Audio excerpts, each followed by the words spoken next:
get on the game, but I thought do a video first.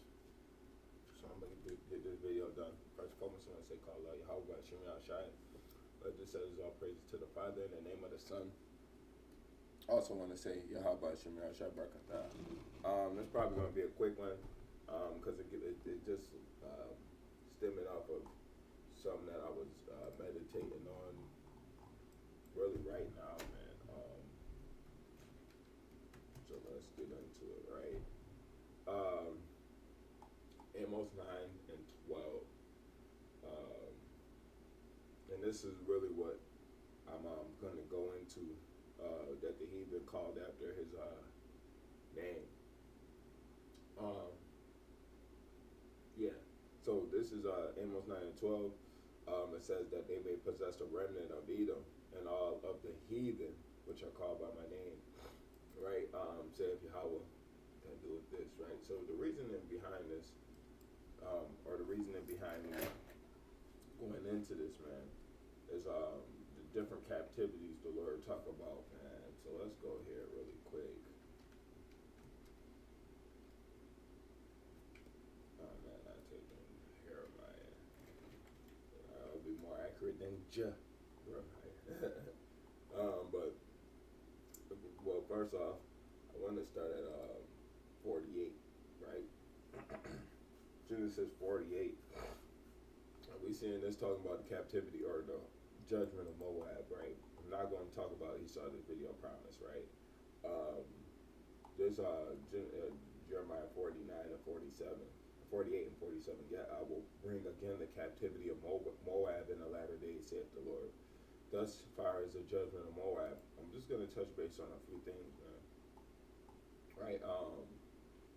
Verse 6 for Jeremiah 49 and 6, it says, and afterward I will bring again the captivity of Ammon, saith Yahweh. Right? And actually, let me start verse 5 with that. See what 5 says. Behold, I will bring fear upon thee, saith Yahweh. Adonai Yahweh Tazabawa. Right? And it says, from all those that be about thee, and ye shall be driven out every man right forth, and none shall gather up him that wandereth, right? And that's basically saying they're gonna be running around rampant. They ain't gonna have no ease, no rest, no place, right? And that goes into how Shai is gonna take out the kings of the nations, man. But I'm jumping down to verse 39. I could be wrong about that, but I'm almost certain I'm not. This is Ezekiel or Jeremiah 49:39. It says, but it shall come to pass in the later days that I will bring again the captivity of Elam, saith the Lord. And I got one more, right? We got one more.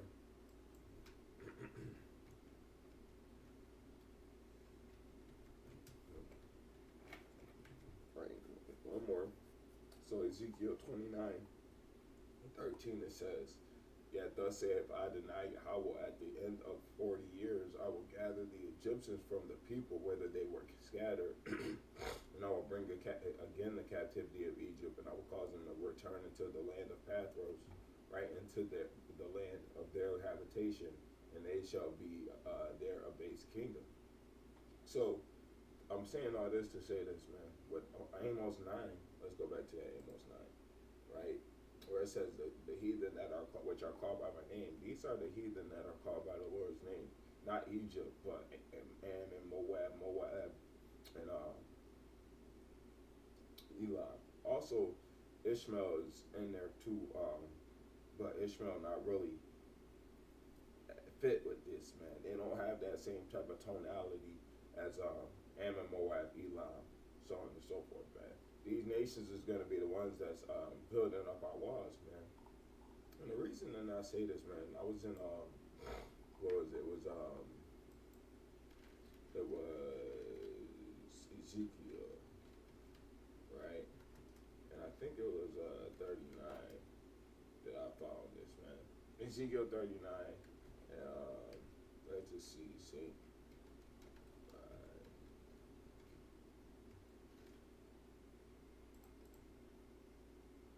So it's got to be here. Salakia.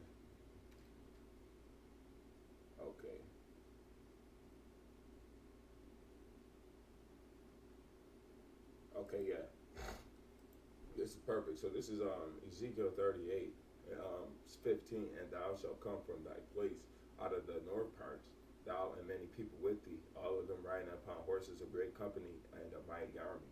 So what I'm thinking is in the kingdom, or in the kingdom when we first start off, man, we're gonna have Moab, Ammon, Elam, Egypt after 70 years, and Ishmael, right? Elam, Moab, Ammon, Egypt, and Ishmael. They all gonna be serving us in the kingdom, man, right? But everybody else, like God, Magog, all these other nations outside of the kingdom, man, right? They're not gonna serve us until this event happened, man, right? And why would I think that, man? Right? Verse 16 it says, "And thou shalt come up against my people of Israel as a cloud to cover the land. It shall be in the latter days," right? So this is talking about later days. And if you're gonna go with the scripture, this goes hand in hand with Revelation 20, right? We'll just get that really quick, right? Because this really gonna be a short video. It's thoughts, right? But I'll be piecing together precepts to determine the breakdown or the timeline of the end, man. Right? I want to know how things gonna look in the kingdom, man. Staying occupied in prophecy, man. So Revelation 20, and I'm gonna go to 7, right? And it says, and when the 1,000 years are expired, Satan shall be loosed out of his prison. So this is after the 1,000 years with Yahweh Shai, man. Right? Reigned with Yahweh Shai 1,000 years. Those are the later years, man. Right? And then this is after those later years, right? That, well, not that, I'm sorry, Salakia. This is after those later years, man. And then that's when they come over as a cloud, right? Ezekiel 20, or 40, 38 and 16, and thou shalt come up against my people of Israel as a cloud to cover the land. It shall be in the latter days, and I will bring thee against my land, that the heathen may know me. Right? So this is a different type of heathen here, man. And the word may be exactly the same for both of those. Let's go to the first one. Amos 9. Amos 9. Let's just go. I'm not going to assume that it's talking about the same thing. I'm just going to get it, right? And all of the heathen, goy, yeah, gotta be the same thing, right? And let's go to, well, that's good. Right, so Ezekiel 38 and 16, where it says heathen. Sometimes it could be different though. We don't want to always, yeah, it's goyim. And the last one that I was at was in the plan 12. And all of the heathen, goyim. Or goyim. Ha-goyim. Heathen. Let's actually go back into that. It might be Hagawayim. It's just my thoughts, man. Hagawayim, the heathen, man. So back to this Ezekiel 38, man. It's saying that the heathen may know me when I sanctified in thee, O God, before their eyes. So there's certain people who know the Lord before these heathen get to know the Lord, man. Right? The children of Moab, Ammon, Elam, and Egypt, and Ishmael, man. They all going to be the ones to, well, I can't say Ishmael, man, because Ishmael not listed as returning his captivity, man. But I believe that Ishmael just going to be chilling, man, and kind of like all right state, not a peaceable state, but an all right state, man. They got to be brought to the Lord and doing the things that the Lord require of them. And if they don't, they're going to be required of the law, man. But it ain't, I'm not saying that Ishmael not going to get it, man. Ishmael got to get it. All the nations got to get it. But, yeah, man, I believe that it's going to be a period where we have certain groups of the heathen, Moab, Ammon, Elam, and Egypt as our servants. And then after that, 1,000 years is up. Then it's going to include God, well, the remnant of God, the sixth part of God, to be more specific. Let me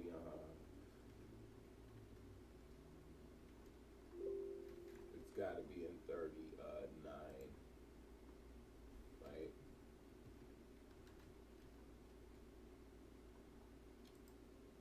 this is how you know that it's studying going on, man.